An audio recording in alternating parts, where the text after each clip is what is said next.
चलिए मंत्र पाठ। ओम सहनावतु सहनौ भुनक्तु सह वीर्यं करवावहै तेजस्विनावधीतमस्तु मा विद्विषावहै।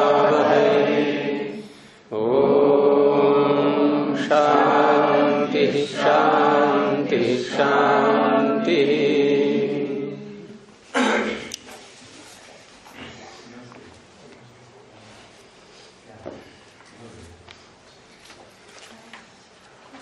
पीछे का आप में से कोई सुनाएंगे थोड़ा? इसको दोबारा देखते हैं क्या पाठ को? यजदेव जी या ये अमित वगैरह आप लोग देखते हैं दोबारा? दोबारा देखने के लिए 5-10 मिनट मिलते हैं। विचार विमर्श आप करेंगे सत्यपति जी? थोड़ा पीछे से इसको कल वाले को जो है थोड़ा सा अच्छा विप्रतिपत्ति का बता दीजिए। ये तो सरल है। इसमें जहाँ विप्रतिपत्ति के कारण से संशय उत्पन्न हुआ था, यजदेव जी आप बताएंगे विप्रतिपत्ति वाला? विप्रतिपत्ते है इति, यहाँ से हाँ, समान धर्म और विशेष धर्म और मतलब अनेक धर्म, समान धर्म अनेक धर्म, और ये था तीसरा विप्रतिपत्ति वाला।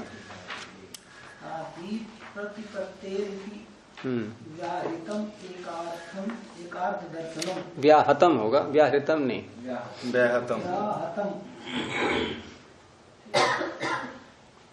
एकार्थ दर्शनम,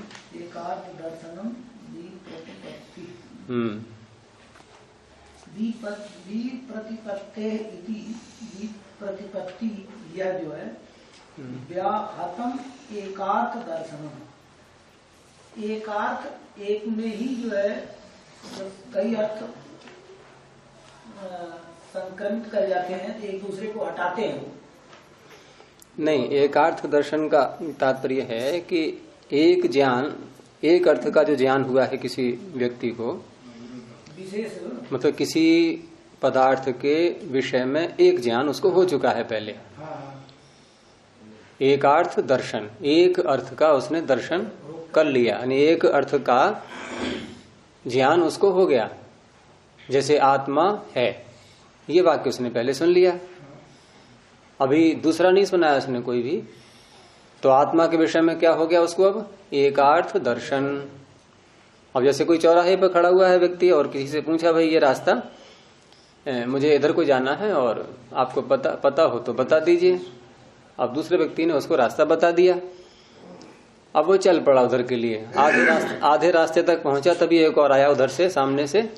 उसने सोचा चलो मैं इससे भी पुष्ट कर लेता हूं, जो पीछे जानकारी मुझे मिली है वो सही है या नहीं है। तो सामने वाले से पूछा जो आ रहा था, उसने कहा कि नहीं तुम गलत रास्ते पे आ गए, ये तो रास्ता उधर को नहीं जाएगा।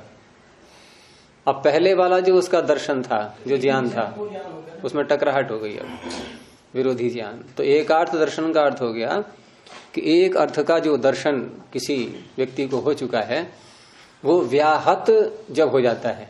व्याहत का अर्थ टकराहट, हाँ, और टकराहट होती है विरोधी से। दो व्यक्ति समान यात्रा कर रहे हैं, समान दिशा की ओर जा रहे हैं, वो टकराएंगे क्या? और एक उधर से आ रहा है, एक इधर से जा रहा है, तो टकराहट होती है। एक ही विषय में जो विपरीत ज्ञान जो हो जाता है, हाँ, तो एक ज्ञान पहले से हो चुका है। अगर पहली बार हो रहा है उसको कोई ज्ञान, वो टकराहट नहीं कहेंगे।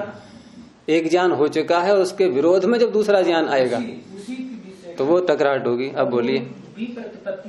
हाँ, अब बोले आगे। व्याघातो विरोधो, वही कहते हैं व्याघात। आघात आ जाना और उसमें विरोध हो जाना। और विरोधा में विरोध, असहभाव, असहभाव, उसमें जो है सहभाव ना हो। जो पहले जाना था और जो बाद में उसी विषय में विपरीत ज्ञान हमने जाना, उन दोनों में जो असहमति ऐसा भाव है वो विप्रतिपत्ति कहते हैं। यानी कि दो ज्ञान जो हुए हैं उसको अब वो दोनों ज्ञान ऐसे हैं कि एक वस्तु में दोनों साथ साथ नहीं रह सकते। ये ऐसा भाव है। अस्ति आत्मा एकम दर्शनम। अब संशय उठाते कहते अस्ति आत्मा इति एकम दर्शनम। आत्मा है ये एक दर्शन, एक ज्ञान। अब ये पीछे की बात को दोहरा रहे हैं, जैसे एकार्थ दर्शन जो कहा था, तो एकार्थ दर्शन को ही स्पष्ट किया है कि ये है एकार्थ दर्शन कि अस्ति आत्मा, अस्ति आत्मा ये एक दर्शन हो चुका है। दर्शन है। नास्ति आत्मा इति अपरम। आत्मा नहीं है ये दूसरा दर्शन है, दूसरा सिद्धांत है। तो अब ये जो दोनों सिद्धांत आ गए तो ये आपस में जो है वो एक दूसरे को हटाएंगे, विपरीत हो गए। अब संशय हो जाएगा कि है क्या आत्मा, वास्तव में है आत्मा का स्थान तो है भी या नहीं है। ये जो संशय की स्थिति बनती है। न च सद्भाव असद्भाव सहैक संभवता। सद्भाव और असद्भाव दोनों एक साथ जो है वो रह नहीं सकते। दोनों एक में से केवल एक ही रहेगा। सद असद दोनों एक ही पदार्थ में, अर्थात आत्मा का होना और आत्मा का न होना दोनों एक साथ संभव, ये दोनों एक साथ नहीं रह सकते। न च अन्यतर साधको हेतु उपलभ्यते। और न च अन्यतर साधको, अन्यतर मतलब कोई इन दोनों में से कोई एक को निर्धारित करने वाला जो कोई साधक, कोई उपाय, कोई हेतु जो है वो उपलब्ध नहीं होता। वैसे आपने बताया था जो हमने पीछे पढ़ करके आए हैं, आत्मा के जो लक्षण है इच्छा द्वेष प्रयत्न आदि, उससे तो हम पता तो लगा लेंगे। लेकिन सामान्य रूप से जो है सामान्य व्यक्ति को इसका कोई जो है हेतु नहीं दिखाई देता जिसमें दोनों में से कोई एक का निर्धारित हो जाए। जैसे खंबे का पहले उदाहरण आया था, संशय उजाला वजह स्थान हुआ, उसमें पता लग जाएगा इसमें हाथ है, सिर है वगैरह वगैरह, इससे ज्ञान हो जाएगा। आत्मा में ऐसा कोई हेतु जो है वो दिखाई नहीं देता कि जिससे एक का जो है वो निर्धारित हो जाए। तत्र तत्व अनवधारण संशय। वहाँ इस आत्मा है या नहीं है, इन दोनों स्थिति में तत्व अनवधारण, तत्व का अनवधारण करने से, वो निश्चय न होने से इसको संशय इसको संशय कहेगा। तत्व का निश्चय न होना, बस यही संशय है। वास्तविक ज्ञान का न होना ये संशय है। ये संशय कहलाएगा।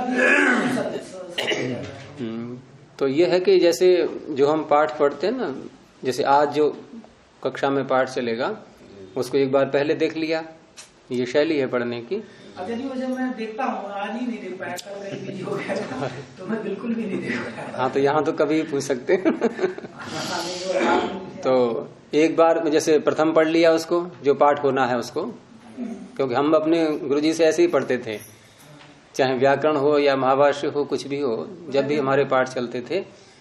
यद्यपि उन्होंने हमसे ऐसा कहा नहीं था, लेकिन हमने सोचा कि ऐसा करेंगे तो और ज्यादा समझ में आएगा। 2 बार आगे वाला भी पढ़, क्योंकि उसमें ये होता है कि जो शंकाएं हम जब पाठ को पढ़ेंगे, अभी गुरु ने पढ़ा या नहीं, और हम पढ़ेंगे उसके लिए आज, और पहले ही जब पढ़ लेते हैं हम उसके लिए, तो बहुत सी शंकाएं ऐसी होती हैं जो हम उसको बिंदुशः पहले ही उसको अंकित कर सकते हैं कि ये विषय इसमें जटिल है, थोड़ा सा ये समझ में नहीं आ रहा है।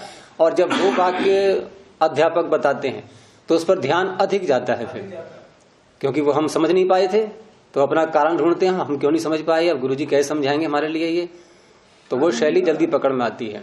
आधा तो करीब सुनने में आ जाता, सब तो वही होते हैं। पाठ विचार तो इस तरह से तीन बार तृतीय आवृत्ति जाती है। देखो पहले हमने पढ़ा, उसके बाद फिर यहाँ चलेगा, ये दूसरा हो गया, तीसरी बार फिर उस पर विचार चलेगा, और चौथी बार में फिर भी कोई बात रह जाती है तो इसको फिर पूछ लेते हैं अगले पाठ में।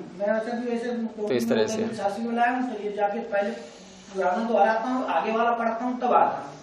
लेकिन क्योंकि इन शास्त्रों का दोबारा कब पाठ चलेगा कह नहीं सकते।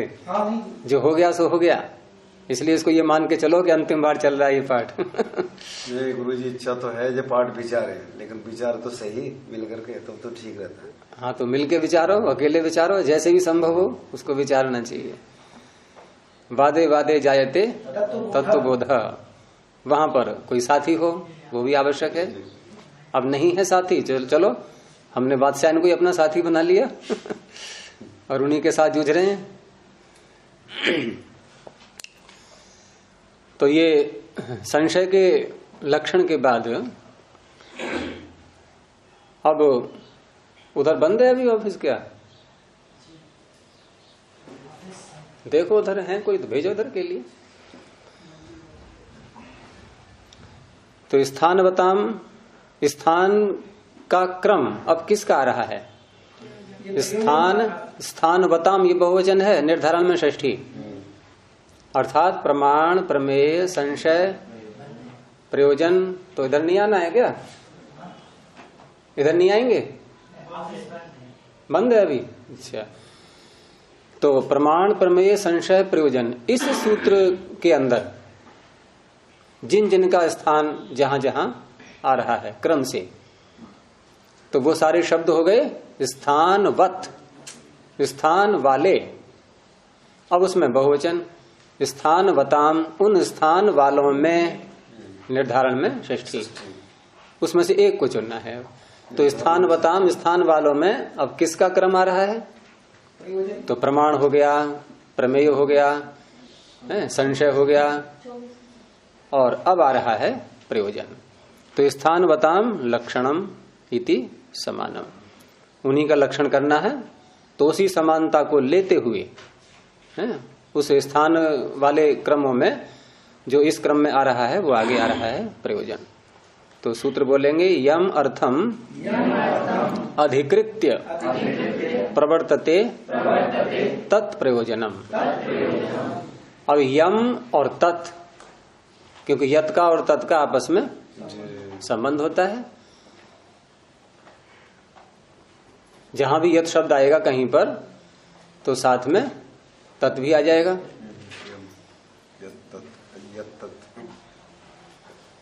कहीं कहीं छिपा भी रहता है तो उसमें अध्याहार कर लेते हैं, जैसे यह आत्मदा बलदा। अब यहां पर यत शब्द आ गया, जो, यत का अर्थ जो, यानी यह जो परमात्मा आत्म ज्ञान देने वाला है। आत्मदा नहीं, वो तो उसी के साथ में रहेगा। आत्मदा का अर्थ क्या है? आत्मा को देने वाला। तो आत्मा तो है ही, उसको क्या देगा? आत्मज्ञान, आत्मा को अपने का अपना ज्ञान देने वाला, आत्मा को ये बताने वाला कि तू कौन है, इसे कहते हैं आत्मदा। तो आत्मदा बड़दा। अब ऐसे एक एक मंत्र की व्याख्या भी आवश्यक है, नहीं तो मंत्रों में बड़ी भ्रांति होती है कि क्या अर्थ इनका है और कैसे हम इनकी संगति लगाएं। अब करने को तो बहुत कुछ है, क्या क्या हो तो वहां पर यह शब्द का जैसे प्रयोग कर दिया है, लेकिन वहां तत् नहीं मिलेगा आपको, उसका अध्याहार कर लेंगे। या आत्मदा बलदा यस्य विश्व, यहां भी यत का ही प्रयोग हुआ है, यस्य विश्व उपासते प्रशिषम। फिर यस्य आ गया यस्य देवाः, फिर यस्य आ गया यस्य छाया अमृतम, यस्य मृत्यु हो। तो यत का प्रयोग कितनी बार हो गया इसमें मंत्र में। तो अब वहां पर जो कसमई जो आ रहा है आगे, तो उस सुख स्वरूप, वहां उस शब्द को अपनी ओर से ले लेंगे। तो ऐसे यहां पर यम अर्थम अधिकृत्य, जिस अर्थ को अधिकृत करके, जिस अर्थ को हमने अपना उद्देश्य बनाया है। अब उद्देश्य दो रूपों में होगा, या तो प्राप्त करना या छोड़ना। ये तो पीछे से चला आ रहा है, यही न्याय की शैली है। ये ईप्सा और जिहासा ये प्रसिद्ध है न्याय के शब्द।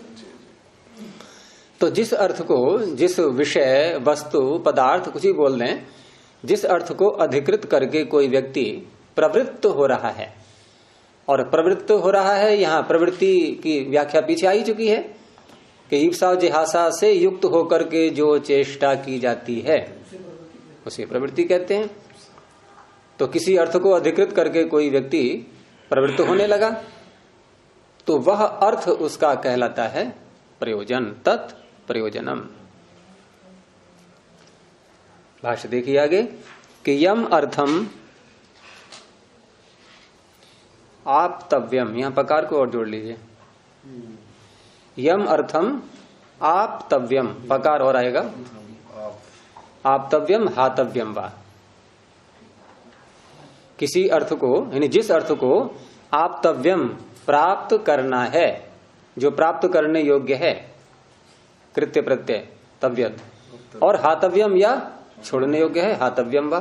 आप्तव्यम हातव्यम वा, प्राप्त करने योग्य है या छोड़ने योग्य है, जो भी अर्थ, जो भी विषय। ऐसा व्यवसाय, क्या अर्थ हुआ व्यवसाय का? निश्चय। आप खोलो, आप व्यवसाय को कौन खोलेगा इसको? व्यवसाय प्रत्यक्ष व्यवसाय निश्चय नहीं, शब्द का स्वरूप क्या बना? ये क्या है? ये क्या धातु है, क्या प्रत्यय है, क्या है ये व्यवसाय? सी बी तो है, ये अव है और सही धातु। तो ऐसे स्थान पर व्याकरण की फिर आवश्यकता पड़ती है। तो यहाँ क्त्वा प्रत्यय को लेप हो गया है। हाँ, लग रहा है नहीं? भी अवो धातु शो अंत कर्मणि, उसके बाद क्त्वा प्रत्यय लाएंगे और शो का सकार हो ही गया धात्वादेश सह, और ओकार को हो जाएगा आकार आदेश, आदेश उपदेशे अशिति, और क्त्वा को हो जाएगा ल्यप। तो निश्चय करके, व्यवसाय का अर्थ हो गया निश्चय करके, करके अर्थ में होता है ये। क्त्वा प्रत्यय का अर्थ करके होता है ना, समान कर्तृकयोः पूर्व काले। तो जो भी अर्थ आप्तव्य है या हातव्य है, अर्थात मुझे ये छोड़ना है या प्राप्त करना है, ऐसा निश्चय करके, ये तो पहले ही सोचना पड़ेगा कि छोड़ना है कि प्राप्त करना। तो तद आपति हानोपायम अनुतिष्ठति, अब उसकी आपति के लिए अर्थात प्राप्ति के लिए अथवा हान के लिए, उसको छोड़ने के लिए जो उपाय है, उस उपाय का जो अनुष्ठान कर रहा है, उपायम अनुतिष्ठति। क्योंकि यहां एक बात और ध्यान देने की है, ये प्रयोजन शब्द की व्याख्या को किस रूप में ले रहे हैं कि बहुत से व्यक्ति ये कहते हैं कि मेरा ये उद्देश्य है, मेरा ये प्रयोजन है, कि मैं सूत्र याद करूंगा, मेरा प्रयोजन है। अब प्रयोजन तो बता रहा है कि सूत्र याद करूंगा, लेकिन सूत्र याद कर रहा नहीं है, तो प्रयोजन नहीं कहलाएगा यहाँ। तो ये कह रहे हैं बादशाह जी वो प्रयोजन होता ही नहीं। फिर वो प्रयोजन तभी होगा कि आपति और हान का उपाय भी हम करने लगे, क्रियात्मक रूप में भी उसमें लग जाएं, तब कह सकते हैं कि हमारा ये प्रयोजन है। और नहीं तो बोलने मात्र से नहीं बनता प्रयोजन कि मेरा ये लक्ष्य है, मैं ये काम करूंगा, बस किया कभी है ही नहीं, न उसके प्रयास में लग रहा है कोई, तो वो नहीं, उसे नहीं कह सकते प्रयोजन। तो कितनी सूक्ष्म दृष्टि ऋषियों की होती थी, केवल वाणी मात्र से कह दिया हमने प्रयोजन, वो नहीं है प्रयोजन, वहां हमें उस कार्य को करना भी है, तब कह सकते हैं कि हाँ ये प्रयोजन है हमारा। तो यम अर्थम आप्तव्यम हातव्य व्यवसाय तद आपति हानोपायम अनुतिष्ठति, उसकी आपति का और हान का उपाय भी जब करने लगते हैं तो प्रयोजनम तद वेदितव्यम, उसको प्रयोजन समझना चाहिए। अब ये प्रश्न उठा कि उसको प्रयोजन क्यों माने, कि उसमें हानि आपति का और हान का उपाय भी जब होने लगा तो उसको प्रयोजन क्यों माना जाए। तो कहा कि प्रवृत्ति हेतुत्वात्, प्रवृत्ति का हेतु होने से। अगर हमने आपतव्य और हातव्य का निश्चय नहीं किया तो हम उसकी आपति का और हान का उपाय करेंगे फिर, अर्थात अभी हमें यही निश्चय नहीं हुआ कि ये प्राप्त करने योग्य है या छोड़ने योग्य है, तो हमारी प्रवृत्ति होगी फिर। तो प्रवृत्ति का हेतु, प्रवृत्ति का कारण क्या बन रहा है, प्रवृत्ति का कारण बन रहा है उसको छोड़ने योग्य समझना या प्राप्त करने योग्य समझना, ये आवश्यक है उसमें। तो प्रवृत्ति का कारण होने से तो ये होता है प्रयोजन। और उसको आगे खोला कि इमम अर्थम आपस्यामी, मैं इस विषय को, अर्थ को प्राप्त करूंगा, हास्यामी वा अथवा छोड़ूंगा, इति व्यवसाय। देखो एक शब्द पीछे आया था व्यवसाय, आया था नहीं अभी, और यहां भी है नहीं है, क्या अंतर है दोनों में? पीछे भी आ गया व्यवसाय, यहां भी आ गया व्यवसाय। पीछे विसर्ग नहीं है, यहां विसर्ग है व्यवसाय, तो पीछे विसर्ग क्यों नहीं है?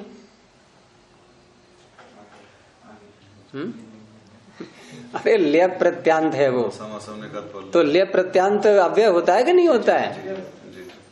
किस सूत्र से? स्वरादि निपात तो स्वरादि कहाँ है ये? स्वरादि निपात अव्ययम, इसमें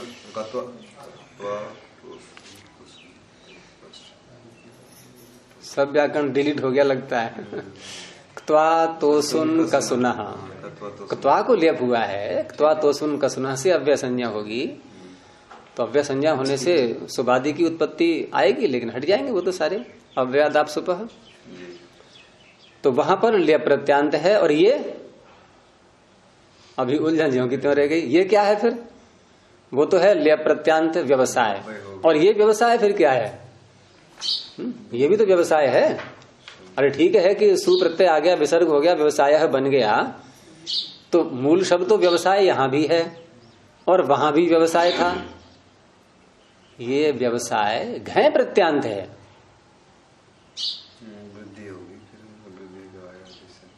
यहाँ पर जो है घय प्रत्यय करेंगे, और घय प्रत्यय करके वो को तो आकार हो ही जाएगा धातु के, और फिर युक आगम हो जाता है, युक जुड़ जाता है। ये तृणित प्रत्यय परे हो तो आ तो युक क्षीण कृतो हो। चलिए, तो हास्यामी वा इति व्यवसाय, ऐसा निश्चय। अब वहां अर्थ निश्चय करके, और यहाँ क्या अर्थ है? निश्चय। ये भाववाचक बन गया ना शब्द, अब भाव में घय प्रत्यय हो गया। तो मैं इस अर्थ को छोड़ूंगा अथवा प्राप्त करूंगा, ऐसा निश्चय। ये क्या है? अर्थस्य अधिकार है। यह अधिकार को जो सूत्र में आ रहा है यम अर्थम अधिकृत्य, उसको खोल रहे हैं ये कि अधिकार किसे कहेंगे यहाँ, कि अधिकृत करके। तो अधिकृत अधिकार क्या है ये? तो कहा यही अधिकार होता है कि मैं इसको प्राप्त करूंगा या छोड़ूंगा। अब ये जो निश्चय अंदर हो चुका है हमारे अंतःकरण में, तो ये जो व्यवसाय हमने कर लिया है, ये निश्चय जो कर लिया है, बस यही अर्थ का अधिकार है। क्योंकि आगे हम क्रिया अवश्य करेंगे, क्योंकि निश्चय हमने कर लिया है छोड़ने का या प्राप्त करने का। तो एवं इस प्रकार से व्यवसीय मानो अर्थ, ये फिर देखो वही समस्या आ रही है। ये व्यवसीय फिर वही शब्द वैसे ही आ रहे हैं, वही धातु है, वही उपसर्ग हैं सारे, केवल प्रत्यय में अंतर आ गया है। यहां पर प्रत्यय दूसरा आ गया है। तो व्यवसीय मानः, ऐसा निश्चय किया जाता हुआ जो अर्थ है, अधिक्रियते, वह अधिकृत किया जा रहा है। अर्थात मैं इसको प्राप्त करूंगा या छोड़ूंगा, ऐसा जो निश्चय हुआ है ये अर्थ का अधिकार है।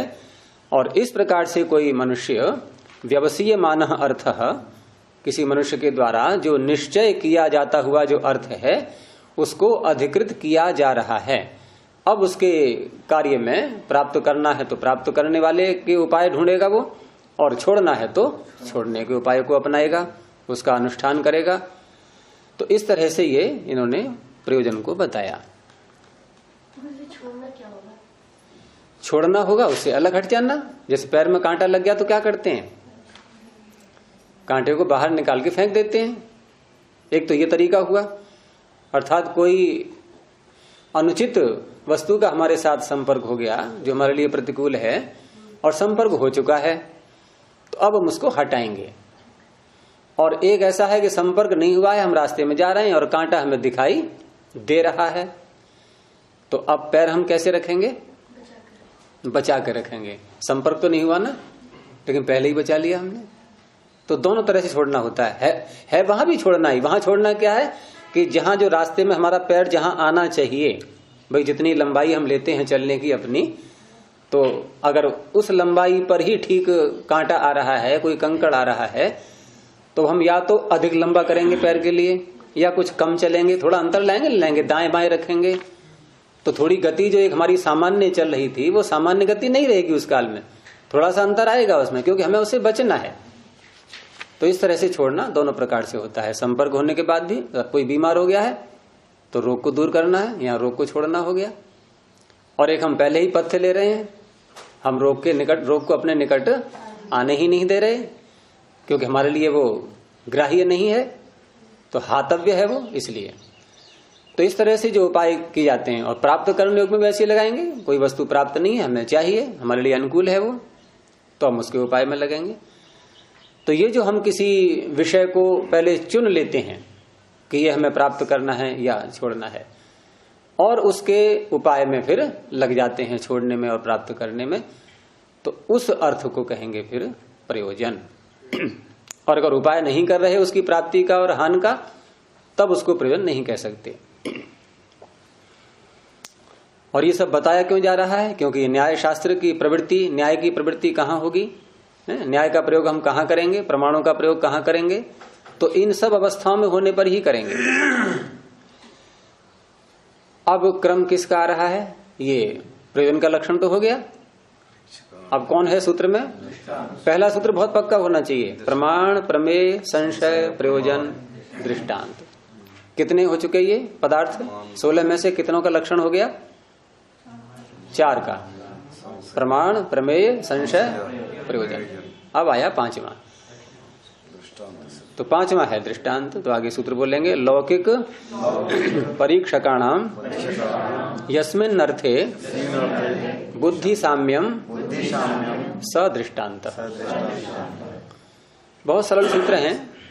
तो लौकिक और परीक्षक, लौकिक का अर्थ हो गया सामान्य व्यक्ति जो शास्त्र को नहीं जानता है, केवल एक सामान्य व्यवहार कर लेता है, अपना सामान्य जानकारी है। और परीक्षक वो शास्त्रों को भी पढ़ा हुआ है, जैसे परीक्षक होते हैं परीक्षा लेने वाले, एग्जामिनर, तो वो परीक्षक है।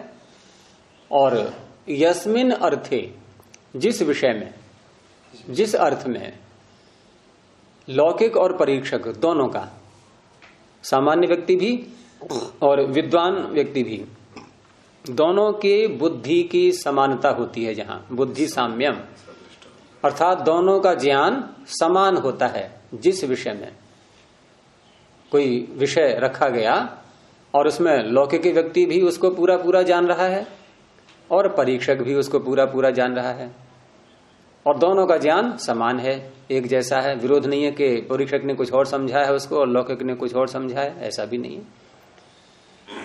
तो जिस अर्थ में बुद्धि की लौकिक और परीक्षक की समानता रहती है उसको कहते हैं दृष्टांत, सदृष्टांत। दोनों पक्ष जिसको स्वीकार करते हो। हाँ, दोनों पक्ष जिसको समान रूप से स्वीकार करते हो।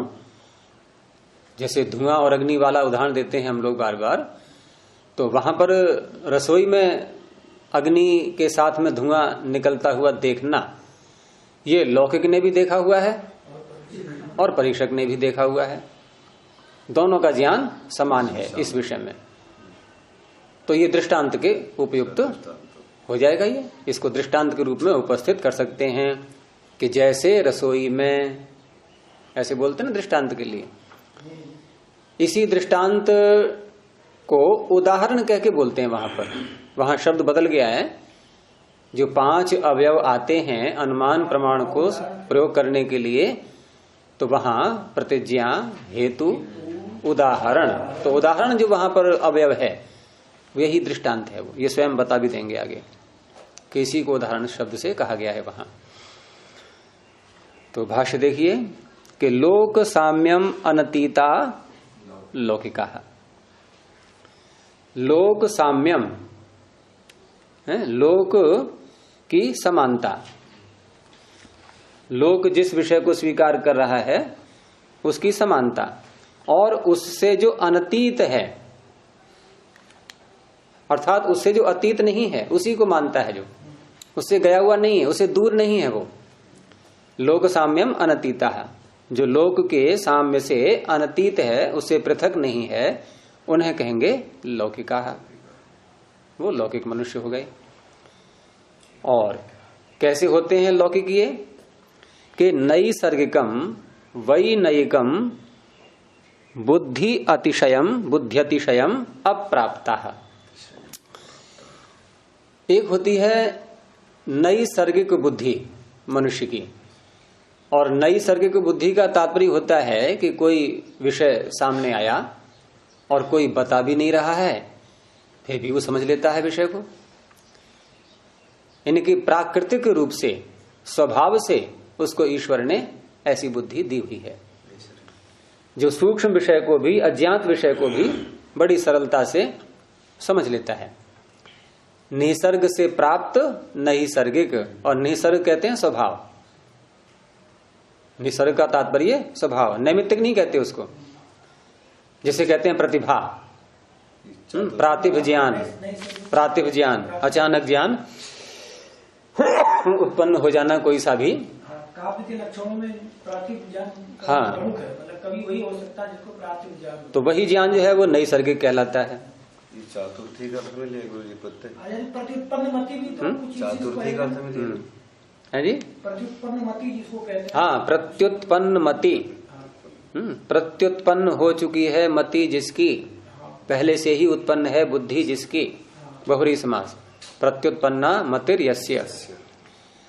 तो नैसर्गिक बुद्धि के अतिशय को प्राप्त नहीं होते ये। कौन? लौकिक। लौकिक को बता रहे हैं ये बुद्धि अतिशयम अप्राप्त है, इसको जोड़ लेना है। बुद्धि के अतिशय को, बुद्धि की जो अधिकता है, अतिशय है, उसको अप्राप्त है। तो बुद्धि दो प्रकार की बताई इन्होंने। एक तो नैसर्गिक बुद्धि, वो भी उसके पास में नहीं है। किसके पास में? लौकिक के पास में। और वैनयिक बुद्धि भी नहीं है। अब वैनयिक क्या होगा फिर? तो नैसर्गिक का जब अर्थ हमने समझ लिया तो वैनयिक का अर्थ आ जाएगा समझ में। अब उसे उल्टा कर दो भाई, नैसर्गिक का अर्थ हो गया स्वभाव से प्राप्त बुद्धि, तो वैनयिक का क्या अर्थ होगा फिर? जो सीख करके आई है। तो वैनयिक कहते हैं शास्त्रों से प्राप्त बुद्धि, विद्या से प्राप्त बुद्धि। विद्या से क्या मिलता है? आ रहा है श्लोक, ध्यान मनु का। विद्या ददाति विनयम, विद्या विनय को देती है। तो वैनयिक बुद्धि, विद्या से बनी हुई बुद्धि। विद्या ददाति विनयम, विनयाद याति पात्रताम, आगे पात्रत्वात् धनम आपनोति। लेकिन आचार्य जी यहाँ हमारे गुरु जी आचार्य जी प्राय करके वो श्लोक को थोड़ा घुमा पढ़ाया करते थे। विद्या ददाति विनयम नहीं, विद्या आददाति विनयम कहते थे। जो विनम्रशील होगा विद्या उसी को प्राप्त होगी, विद्या से विनय नहीं। विनय पहले होगा तो विद्या है, ऐसा है ना। वो ठीक है, उन्होंने विनय का अर्थ लिया विनम्रता, लेकिन ये अर्थ नहीं है। कैसे? देखो, वी तो उपसर्ग अलग कर दो थोड़ी देर के लिए। अब धातु पे आ जाओ। धातु क्या है? णीय प्रापणे, और उससे हम अच प्रत्यय करेंगे ए रच से, तो नय शब्द बनेगा। और ये भाव में हुआ है। तो नय शब्द का अर्थ होता है प्राप्त कराना, णीय प्रापणे। जो धातु का अर्थ वही निकलेगा भाव में। और वी लगा दिया विशेष रूप से प्राप्त कराना। तो विशेष रूप से प्राप्त कराना, यहाँ विनम्रता तो अर्थ नहीं आएगा। अर्थात हमारे पास इतना ज्ञान आ चुका है कि हम दूसरे को भी वह रास्ता जिस पर वो जाना चाह रहा है, हम उसको प्राप्त करा सकते हैं। तो एक विशेष योग्यता आ जाना, ये होता है विनय। तो विद्या ददाति विनय, विद्या विशेष योग्यता देगी। तो विशेष योग्यता, अब वो बात लग रही कि फलों पर वृक्षों पर फल आते हैं, झुक जाते हैं नीचे, जो उदाहरण दिया करते हैं, वो समझाने के लिए सही है कि ठीक है कि फल आ गए तो झुकेंगे ही नीचे, लेकिन वृक्षों को थोड़ी पता है कि हम झुक रहे हैं नीचे। वो तो जड़ का उदाहरण दे दिया वैसा। लेकिन यहाँ व्यक्ति के अंदर जब विद्या आती है तो विद्या से विनम्रता आ जाती है, वो चीज अलग है। क्योंकि उसका अहंकार समाप्त होगा, वो गर्व भी नहीं करेगा। अगर विद्या ढंग ठीक प्रकार से ली है उसने, तो विनय तो एक अलग से, विनम्रता तो अलग से आ ही जाएगी। लेकिन विनय जो प्राप्त हो रहा है, ये है एक ऐसा गुण जो दूसरों को रास्ता दिखाने वाला। ये आचार्य अध्यापन में भी हमने देखा है कि जो चीज हमें जब आ रही होती, चाहे बच्चा कैसे भी उल्टा सीधा क्वेश्चन पूछे, हमारे चेहरे पे जो है कोई शिकन नहीं होती, आराम बैठे रहते हैं, जवाब देते रहते हैं। और जिस विषय हम स्वयं कंफ्यूज हूँ, मैंने कई बार ऐसा से हो जाए, एक बार वो पूछेगा तो मैंने बता दिया जैसे, फिर दोबारा पूछेगा तो थोड़ी आवाज में रोष आ जाएगा। वो हम ये सोचेंगे ना कि कुछ पढ़ के भी आया करो, दिमाग से आते हो, कल को देख करके आना, फिर बताएंगे, ऐसे समझ में नहीं आया। अब वो छोटा बच्चा होगा नहीं तो वो भी कहते हैं गुरुजी आप ही पढ़ के आया करो, नहीं तो आप ढंग से उत्तर ना देते हमें। तो ऐसा कई बार हो जाता है, जब कठोरता तभी आती है जब ज्ञान नहीं होता। हाँ, तो यही है क्योंकि वो है ना, अधजल गगरी छल कर जाए, गगरी भर जाती है, फिर उसमें उथल पुथल नहीं होती जाते। बोल देना चाहिए ठीक है, कल होता है। हाँ, वो अलग चीज है। हाँ, वो ठीक रहता है, छल कपट भी नहीं होता है।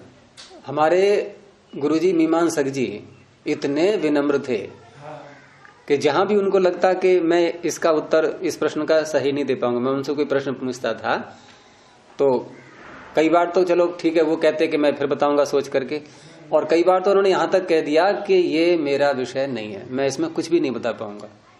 एक बार मैंने उनसे कहा था कि पंडित जी क्या के बोलते थे उनसे हम लोग सब, एक शब्द हो गया था ना प्रचलित, सब पंडित जी पूरा जितना भी समुदाय है सारा, तो हमने कहा पंडित जी मुझे दर्शन पढ़ने की इच्छा हो रही है, अगर आप समय दे पाए तो।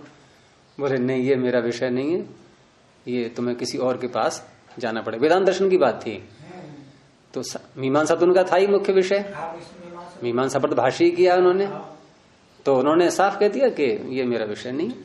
और नहीं तो जो है तरह तरह की बातें घुमा फिरा के बोलना, ये बहुत देखा जाता है लोगों में, करते भी हैं अपनी अज्ञानता को छिपाने के लिए कि दूसरे को ये न पता लग जाए कि देखो इन्हें इस विषय में कुछ भी नहीं पता है, तो हम घुमा फिरा के शब्दों को बोलते हैं। लेकिन जो यथार्थ विद्या ग्रहण किए हुए है वो ऐसा अहंकार कभी नहीं करेगा, वो जैसी बात है वैसी बता देगा। ऐसी आचार्य विजयपाल जी भी जब प्रश्न का उत्तर सही नहीं होता बोले मैं इसको कल बताऊंगा, वो साफ कह देते थे, और फिर पूरी तैयारी करके आते और तब बताते वो। हमारे गुरु जी वैसा कह देते थे, बोला कि इस विषय अब जब ये वाक्य कोई बोलेगा गुरु कि मैं इसको कल बताऊंगा, तो छात्र को ये तो पता लगेगा ना कि आज गुरु जी को आज नहीं पता है। तो ऐसा जानकारी छात्र को होने पर भी गुरु के अंदर कोई वो नहीं आ रहा है, कोई हीन भावना नहीं आ रही है, क्योंकि यथार्थता है, सत्यता है, उसमें क्या है भाई, सर्वज्ञ कोई होता नहीं, हर विषय में कहीं ना कहीं उलझन हो ही जाती है। इस प्रकार गुरु मिलना भी कठिन है गुरु जी आजकल। अभी चलो परसों मिल जाएंगे, आजकल नहीं तो क्योंकि हम चाहते हैं ना हमसे बड़ा ना बन जाए जी, शिष्य, ऐसे भी अधिकतर है। तो इस तरह से विनय शब्द यहाँ पर विद्या ददाति विनयम वाला वो बिल्कुल सही है। तो विनय का एक अर्थ होता है कि दूसरों को उनके उद्देश्य के अनुसार वहां तक पहुंचाने की क्षमता का उत्पन्न हो जाना, वो है विनय।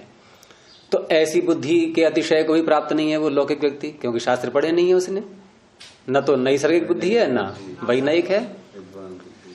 तो वो तो हो गया ये लौकिक का लक्षण। अब दिया उसका परीक्षक का, तो तद विपरीता परीक्षक, अब ठीक उससे उल्टा कर दो,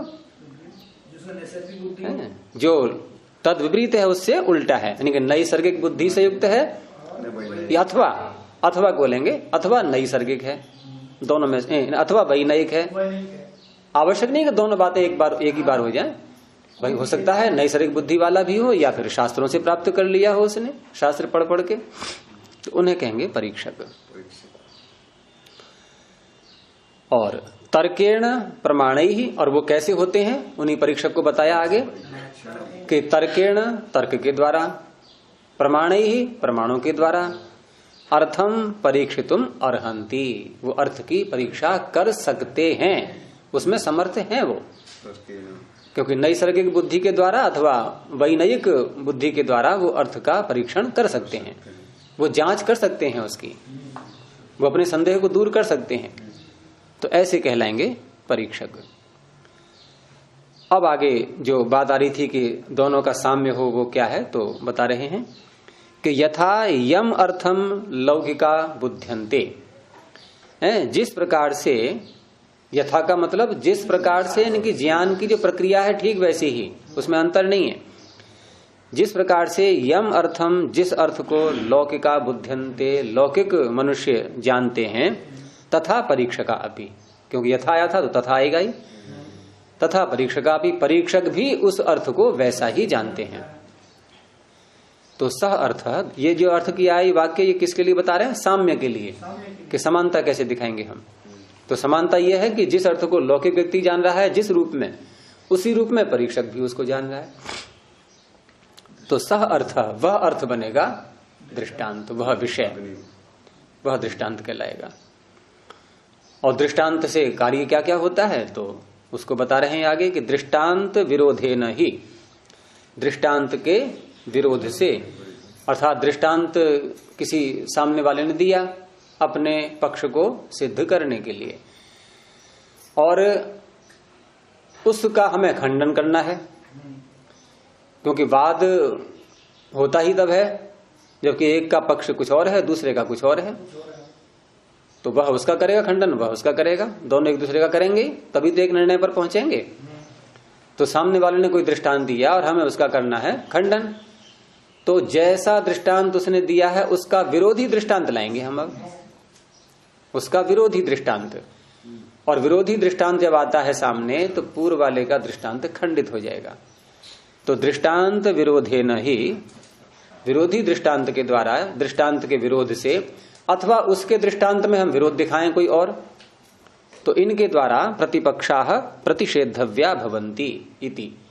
जो प्रतिपक्ष है, सामने वाले का पक्ष, वो प्रतिषेधव्या, निषेध करने के, खंडन करने के योग्य होता है, भवन्ति। और दृष्टांत समाधिना च, और दृष्टांत समाधि का तात्पर्य हम जो अब दृष्टांत देंगे अपने पक्ष को सिद्ध करने के लिए, और समाधि का तात्पर्य जो दृष्टांत हम दे रहे हैं वो पक्ष को सिद्ध करने वाला ही हो, समाधान करने वाला हो उसका समाधि। तो दृष्टांत समाधिना च, उपयुक्त दृष्टांत देते हुए स्वपक्षाः स्थापनीया भवन्ति इति, अपने पक्ष स्थापित करने योग्य होते हैं। तो हर व्यक्ति अपने पक्ष को स्थापित करने के लिए उसके अनुकूल दृष्टांत लाता है, दूसरे के पक्ष को खंडित करने के लिए विरोधी दृष्टांत लाता है। तो ये विरोधी दृष्टांत लाना, अनुकूल दृष्टांत लाना, ये सब कब संभव होगा? जब दृष्टांत के विषय में जानकारी हो हमें कि दृष्टांत होता क्या है। अब मान लो सामने वाला उसके सामने हमने अपना दृष्टांत रखा और वो दृष्टांत वो समझता ही नहीं उसके लिए, तो जब दृष्टांत नहीं समझेगा सामने वाला, तो ये जो कह रहे हैं कि लौकिक और परीक्षक दोनों की बुद्धि की समानता हो, तो वो समानता तो हो नहीं पा रही है। तो अब उल्टा और ये हो जाएगा कि जो दृष्टांत हमने दिया है पहले उसी को सिद्ध करो फिर, तो क्योंकि सामने वाला कह रहा है भाई मैं जानता ही नहीं इस दृष्टांत को, तो मैं मानता नहीं, जानता नहीं, मैंने कभी देखा ही नहीं, तो फिर पहले उसी को समझाते रहेंगे बहुत देर तक दृष्टांत को ही। तो ऐसा नहीं, ऐसा दृष्टांत लाना चाहिए जिसको सामने वाला भी ठीक प्रकार से समझ सके। तो दृष्टांत समाधिना च स्वपक्षाः स्थापनीया भवन्ति इति। अब बता रहे हैं वो जो अनुमान प्रमाण के 5 अवयव हैं, उनमें ये दृष्टांत शब्द किस शब्द के द्वारा कहा जाएगा? तो कहा कि अवयवेषु च उदाहरणाय कल्पते। अवयवों में जो उदाहरण शब्द आया हुआ है, तो उस उदाहरण को प्रस्तुत करने के लिए दृष्टांत दिया जाता है, अर्थात वहां उसको उदाहरण शब्द से कहा गया है।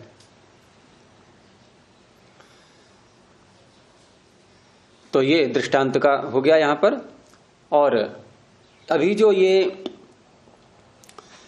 संशय, प्रयोजन, दृष्टांत, ये 3 पदार्थों के लक्षण किए गए हैं, ये 3 पदार्थ ऐसे हैं कि जब हम न्याय का प्रयोग करते हैं, अर्थात अनुमान प्रमाण का, तो ये अनुमान प्रमाण के प्रयोग करने से पहले इन 3 की जानकारी होना आवश्यक है।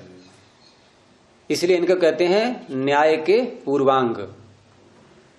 जो आगे पंक्ति आ रही है ना, हालांकि यह पंक्ति कोई वात्स्यायन जी की नहीं है, लेकिन जो टीकाकारों ने जो वर्गीकरण किया है अलग अलग, तो उसके आधार पर लिखा है कि इति त्रिभिः सूत्रैः, 3 सूत्रों के द्वारा, एक संशय का सूत्र, एक प्रयोजन का सूत्र और एक दृष्टांत का सूत्र, इन 3 सूत्रों के द्वारा न्याय पूर्वांग लक्षण प्रकरणम, न्याय के पूर्वांग का लक्षण का प्रकरण हो चुका। तो न्याय के पूर्वांग हैं ये तीनों, संशय, प्रयोजन, दृष्टांत। क्योंकि संशय की उत्पत्ति होना भी आवश्यक है, नहीं तो आगे हम किसी कार्य में प्रवृत्ति ही नहीं होंगे, उसको आपत्ति के लिए या हानि के लिए।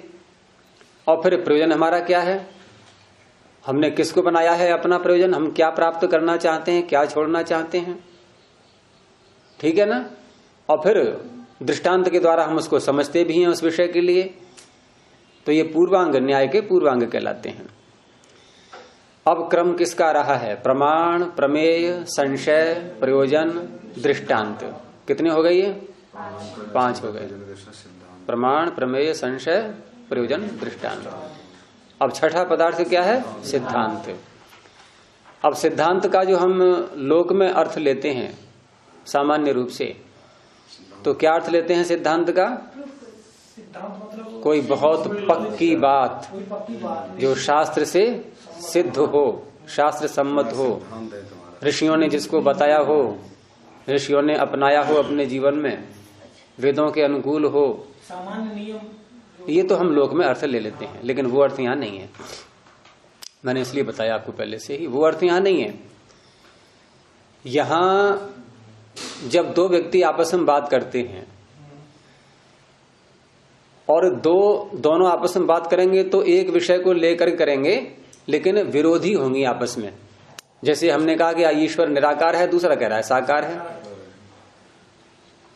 अब एक ही ईश्वर के विषय में साकारता और निराकारता दोनों धर्म तो घटेंगे नहीं, घटेगा तो एक ही। अब यहां पर जो कह रहा है ईश्वर साकार है, उसकी ये मान्यता सिद्धांत है। जो कह रहा है ईश्वर निराकार है, उसकी ये मान्यता सिद्धांत है। कहने का तात्पर्य यहां सिद्धांत का वो अर्थ नहीं है जो हम व्यवहार में लेते हैं। बादी का अपना पक्ष जो है वो सिद्धांत के रूप में, और इसीलिए ये सिद्धांत शब्द यहाँ कहलाएगा पारिभाषिक, अर्थात इसी शास्त्र में घटेगा ये अर्थ इसका। अन्य व्यवहार में हम जब बोलेंगे तो सिद्धांत का अर्थ जो वास्तविक तथ्य होता है, यथार्थ ज्ञान से युक्त, उसी को सिद्धांत कहेंगे। लेकिन यहां जब सिद्धांत बोलेंगे तो उसका एक उसी के अनुसार अर्थ करेंगे कि ये शास्त्र इसको किस रूप में ले रहे हैं। तो इस तरह से जो जिसकी मान्यता बनी हुई है, वो चाहे मिथ्या हो या सत्य हो, वो उसके लिए अपना सिद्धांत कहलाएगी। और प्रतिज्ञा जो बोलते हैं अनुमान प्रमाण में हम वाक्य जो अवयव है, प्रतिज्ञा अवयव, तो वहां पर भी ये कहा जाता है कि भाई आप अपनी प्रतिज्ञा कीजिए, आपकी मान्यता क्या है। तो अपनी प्रतिज्ञा में वो जो वाक्य बोलेगा वो सिद्धांत कहलाएगा उसका अपना। लेकिन प्रतिज्ञा शब्द का प्रयोग हर जगह नहीं करेंगे। प्रतिज्ञा का प्रयोग अनुमान प्रमाण के उपलक्ष्य में ही करेंगे, उसी संदर्भ में करेंगे। लेकिन सिद्धांत का प्रयोग जो जिसकी मान्यता है, वो भले ही वाद नहीं कर रहा है किसी से, एक मान्यता को लिए हुए चल रहा है अपने, किसी से बहस नहीं करता, गलत मान्यता भी मान ली है तो उसी पर चल रहा है अपना, उसके अंदर कोई जिज्ञासा ही नहीं है, वो उसी को सत्य माने हुए है, तो वाद क्यों करेगा वो चर्चा क्यों करेगा। लेकिन उसने जो ही मान्यता बना रखी है अपनी, उसका वही सिद्धांत है। तो अब आगे सिद्धांत का आ रहा है, अथ सिद्धांत। तो सिद्धांत का अर्थ स्वयं कर रहे हैं ये कि इदम इत्थम भूतम च, इदम इत्थम भूतम च, यह इस प्रकार का है। इत्थम भूतम का अर्थ इस प्रकार का, तो इदम इत्थम भूतम यह इस प्रकार का है। इति अभ्यनुज्ञायमानम अर्थ जातम, ऐसा स्वीकृत किया जाता हुआ। अभ्यनुज्ञायमानम, स्वीकृत किया जाता हुआ, जो अर्थ जात है, अर्थ का समूह। जो भी हमारे मान्यताएं हमने अब तक जानी हैं या जिनको हमने मान लिया है कि ये ऐसा है ऐसा है, तो जितने भी विषय हमने इस प्रकार के स्वीकार कर लिए हैं वो सब कहलाएंगे सिद्धम। वो सिद्ध हैं हमारे लिए, हमने उनको मान लिया है। गलत हैं, हो सकते हैं गलत हैं, सही भी हो सकते हैं। तो इदम इत्थम भूतम ये इस प्रकार का है, ऐसा हमने स्वीकार कर लिया है। अभ्यनुज्ञायमानम, यहां ये नहीं कहा जा रहा है कि शास्त्रों से हमने उसका परीक्षण भी कर लिया है, ये शब्द नहीं है। यहां क्या है कि अभ्यनुज्ञायमानम, मान लिया है हमने। जैसे कहते हैं ना बातचीत, मान लो अगर ऐसा हो जाए तो क्या अर्थ होता है इसका? कोई थोड़ी देर के लिए मान लो ऐसा, वो कोई सत्य है ये आवश्यक नहीं है। जैसे भी झूठ बोलने की बात चल रही थी कि भाई झूठ बोलना पड़ता है कभी कभी, तो कहते हैं मान लो अगर ऐसी स्थिति आ गई तो क्या करेंगे। अर्थात वो स्थिति आ जाए कोई आवश्यक नहीं है। और प्राय करके लोग क्या उदाहरण देते हैं इसमें कि भाई गाय कहीं से निकली और कसाई जो है उसको पकड़ने के लिए जा रहा है, ये बहुत आता है उदाहरण। सुन सुन के कान पक गए इस उदाहरण के। और फिर किसी से पूछा, अब किससे पूछा कि कोई साधक, कोई योगी जो सत्य पर अपना जीवन चला रहा है, जो यम नियमों का पालन कर रहा है, उससे पूछा कि भाई स्वामी जी क्या इधर से कोई गाय गई है? और उन्होंने ये भी समझ लिया कि हाँ ये व्यक्ति कसाई है, ये गाय को मारेगा। तो अब वहां वो क्या करेंगे? ये ऐसे प्रश्न उठाए जाते हैं। पहली बात तो ये आज तक किसी के जीवन में घटना ऐसी घटी है क्या? किसी कसाई ने पूछा कभी किसी से गाय यहां से गई है क्या? तो एक कल्पना ही तो कर ली गई है। ये ठीक है कि चलो कभी संभव हो जाए, बात अलग रही। तो ऐसे ऐसे उदाहरण लाए जाते हैं। ऐसी परिस्थिति में तो क्या वो जो कहते हैं असत्य जो है वो झूठ हो जाता है, ये वाली मान्यता आप क्या कहना? असत्य तो असत्य ही रहेगा, असत्य तो असत्य ही रहेगा, वो झूठ कभी नहीं हो सकता। क्योंकि ईश्वर ये नहीं कहता है कि तुम गाय की रक्षा करने के लिए असत्य बोलो, क्योंकि सत्य की इतनी महिमा है।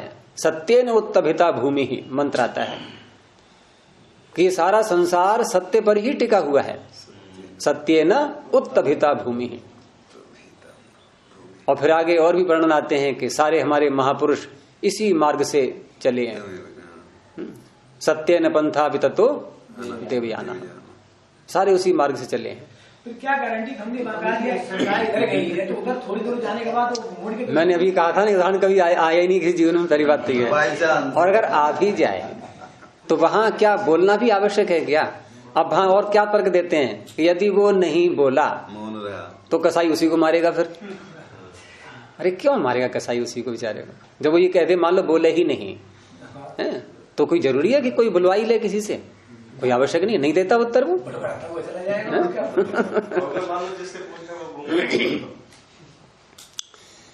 और फिर अगर मान लो उसको नहीं पता है कि कसाई है ये, वो नहीं जाना इस बात को, जरूरी है हमारे हर व्यक्ति विषय में क्या जान जाए, क्यों पूछ रहा है ये, उसके अंदर की भावना क्या है कि आवश्यक नहीं हम पता लगा ही लें। और उसने कह दिया ठीक है भाई इधर से गई है गाय, बता दिया उसने, अगर देखा है तो। अब मान लो कसाई ही निकला और उसको पकड़ करके मार भी देता है वो गाय को, तो क्या उसका अपराध उस पर आएगा बताने वाले पे? कैसे आएगा? कोई प्रमाण नहीं है इसमें, कोई सिद्धि नहीं कर सकता। भाई उसने जो बात जैसी थी वैसी बता दी और उसको ये भी नहीं पता था कि कसाई है ये। अब कसाई गाय को काट रहा है तो कसाई अपराधी है कि बताने वाला अपराधी है? बताने वाले ने सत्य बोल दिया, अपराध कर दिया उसने क्या? लेकिन झूठ यदि बोलता है वो कि नहीं गई है, तो पहली बात तो यह ईश्वर के नियम का उसने उल्लंघन किया। और दूसरा यह है कि गाय को मारना या बचाना ये मनुष्य के हाथ में नहीं है। अर्थात मनुष्य ने उस गाय को न तो पैदा किया है और न मार सकता है। मार सकता है का तात्पर्य क्योंकि पैदा करने का अधिकार नहीं तो मारने का अधिकार भी नहीं है। अब यदि कोई मार रहा है उसको तो ये अधर्म ही तो कर रहा है वो, तो मारने वाला कर रहा है अधर्म, और धर्म का भागी वो बनेगा न कि बताने वाला बनेगा। इसलिए मनु ने जो 8 प्रकार के हिंसक बताए उनमें ये नहीं है। हाँ, हिंसा वालों में जो है 8 प्रकार के हिंसक, मारने वाला, बेचने वाला, खरीदने वाला, पकाने वाला, परोसने वाला, खाने वाला, समर्थन करने वाला। वो समर्थन तो उसमें आ जाएगा कृत, कारित और अनुमोदित। जो योग दर्शन में सूत्र आएगा कि वितर्का हिंसादय कृत कारितानुमोदिता लोभ क्रोध मोह पूर्वका मृदु मध्याधि मात्रा दुखा ज्ञानानंत फला इति प्रतिपक्ष भावना। मृदु मध्याधि मात्रा शायद नहीं है इसमें। वितर्का हिंसादय कृत कारितानुमोदिता लोभ क्रोध मोह पूर्वका, हाँ है, मृदु मध्याधि मात्रा दुखा ज्ञानानंत फला इति प्रतिपक्ष भावना। तो कृत कारित अनुमोदित 3 प्रकार से हम ये पाप कर्म करते हैं। स्वयं करना, दूसरे से कराना और पीठ थपथपा देना दूसरे की। अनुमोदन करना। बहुत अच्छा किया तुमने, करते रहो ऐसा ही। तो हम भी उसमें अपराधी बन रहे हैं। जब आप देखते कुछ गलत हो रहा है नहीं, देखते हैं गलत हो रहा है तो अनुमोदन नहीं कर रहे हैं हम। अगर हमारी सामर्थ्य है तो हम उसको रोकें। अब मान लो कोई जो है पुलिस का आदमी देख रहा है और देख रहा है और विरोध नहीं कर रहा है तो ये अपराध है उसका। वो अपराधी माना जाएगा। अब एक कोई सामान्य व्यक्ति है जिसके पास न कोई शक्ति है, वृद्ध है बेचारा, शरीर से झगड़ा भी नहीं कर सकता, कोई डंडा भी नहीं है पास में, तो वो क्या रोक लेगा? तो कोई अपराध नहीं कर रहा है, वो सामर्थ्य नहीं है उसकी। सामर्थ्य होते हुए भी हम अधिकारी हैं, हमें ये पावर मिली हुई है और फिर भी हम किसी अपराध को होते हुए देख रहे हैं तो हम भी साथ में अपराधी बनेंगे।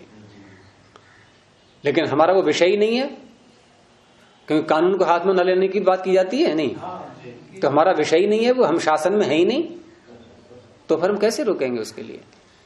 लेकिन अगर कहीं पर ऐसा अत्याचार हो रहा हो, मान लो हमारे परिवार वालों पे अत्याचार होने लगे, तो हम रोकेंगे नहीं। तो वहां रोकने के बाद वहां कोई अपराध नहीं है, वहां रोकना ही चाहिए, लेकिन वहां भी शक्ति के अनुसार, सामर्थ्य के अनुसार ही रोकेंगे। अब किसी ने हाथ पैर बांध के डाल दिए, फिर अब क्या रोक लेंगे? अच्छा, जैसे साधना करते करते मच्छर आ जाए तो उसको मार देने में क्या? साधना करें मच्छर। महर्षि दयानंद के जीवन में आता है, वो पता है, वो सारा अपना जो है मट्टी लपेट करके बैठते थे शरीर में, हाँ, राख लपेट करके, और फिर साधना करते थे। हाँ, उस पर नहीं आते मच्छर। तो अपना स्थान ऐसा चुने, स्थान ऐसा चुन के बैठे साधना करने, मच्छरों के मारे पड़े, साधना कहाँ से लगेगी फिर? साधना हो कहाँ से जाएगी? हैं? कभी-कभी कंडीशन ऐसी आती है, मच्छर आ गए। हमें तो काटते हैं मच्छर, मैं अपनी बात कह रहा हूँ। सबके लिए चलिए, समय हो रहा है। तो अर्थजातम सिद्धम, तो ऐसा जो अर्थजात है, जिसको स्वीकार कर लिया है किसी व्यक्ति ने कि ये ऐसा है, उसे कहते हैं सिद्ध। और सिद्धस्य संस्थिति ही सिद्धांतः, सिद्ध की सम्यक पूर्वक स्थिति वो कहाँ होगी? हमारी बुद्धि में, तो उसे कहते हैं सिद्धांत। यानी कि ये अर्थजात जैसी मान्यता बना ली है, ये हमारी बुद्धि में स्थित हो गया है अब, तो वो उसे कहेंगे फिर सिद्धांत। सिद्धस्य संस्थिति ही सिद्धांतः। और उसको खोला कि संस्थिति ही, ये क्या अर्थ है इसका? कि इत्थम भाव व्यवस्था, इस प्रकार के होने की व्यवस्था। और उसको धर्म नियम भी कह देते हैं, धर्म नियम, क्योंकि धर्म होता है पदार्थ का जो स्वरूप है, वही धर्म कहलाता है, और उसका नियम। लेकिन यहाँ उस रूप में नहीं लेना है धर्म नियम को, यहाँ तात्पर्य वही है कि जैसा हमने मान लिया है, क्योंकि अभ्यनुज्ञायमान जो शब्द पीछे आया है उसको ध्यान में रखना है कि जैसा हमने स्वीकार कर लिया है, मान लिया है, उसके धर्म को स्वीकार कर लिया, उसका नियम हमने मान लिया, तो वह है संस्थिति। और सिद्ध की संस्थिति है तो उसको सिद्धांत कहेंगे। अब वो सिद्धांत कितने हैं, कितने प्रकार के हैं, ये सब आगे चलेगा। 4-5 सूत्र आएंगे इसके अलग अलग, ये कल को देखेंगे। अब प्रणव ध्वनि। ओ